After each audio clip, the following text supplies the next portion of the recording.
I was driving down the street and I saw some people at the end of the road, and I slowed down. I saw a bunch of people over here. I saw sparks popping all over the place, and so I drove on the other side and I saw the tree was across the road, and I asked people, I said, is there anybody under there? And somebody's like, yes, there's a lady under there in the car. So I got out of my car and I ran over here, and then I heard some guy say, hey, my wife and my daughter's in there.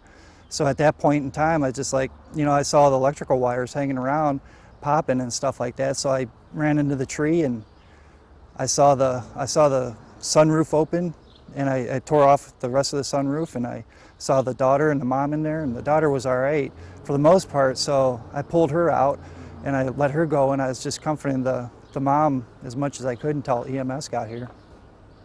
What made you run in there? Most people would see sparks and stuff and back down lines and they'd run. Why do you think you... Well, just being a father, and I heard somebody say my daughter and my wife is in there, it just, fatherly instinct just took over from there. And did they say anything to you? Well, people are yelling. They're like, don't touch a tree. It's, there's electrical wires, and it was all wet. So I was a little bit worried, but I mean, obviously somebody's life is more important. Yeah. What did the girl do? She jump to you? She didn't want to come out. She didn't want to walk over mom because she goes, I don't want to step on top of my mom. So I just helped her out. I pulled her over top of her mom, and I set her down on the ground, and I pointed her to a safe direction. And you said then you just sat there and talked to the mom? Yeah, I just sat there, talked to the mom. Some guy came over to the other side of the tree, and and that probably about 3 or 4 minutes, I heard EMS coming. So I told him, I said, let's get out of here, let them do their thing. So did you just stay until they got her out again? I stayed until, I saw the firemen were out, and after that, my son was in the car, so I just went in there and I just left.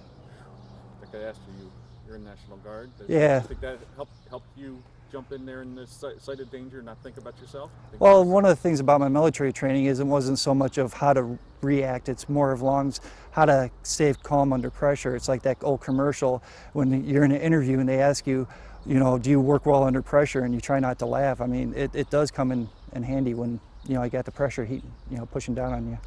You got to ask if people obviously will call you a hero for jumping in there and saving them. No, it's just like when people thank me when I'm in my uniform, it's just like, you know what, I'm sure they would do the same thing. Anything I'm not thinking about to ask you about this? No. Yeah, the daughter she seemed all right. Mom was very scared. She said that she felt the bones crushing on her legs and stuff like that. And I could just imagine the pain she was in. It's just amazing that she was even alive. And well, to talk to her through that and calm her down, in the big picture, that probably is, she doesn't go into shock as quick and panic. And... She was responsive and everything else like that. She was pretty calm, but she kept asking me to help. I'm like, there's a big tree on top of you. I mean, I can't really do anything. So, the best I could do is just help her out and calm her down.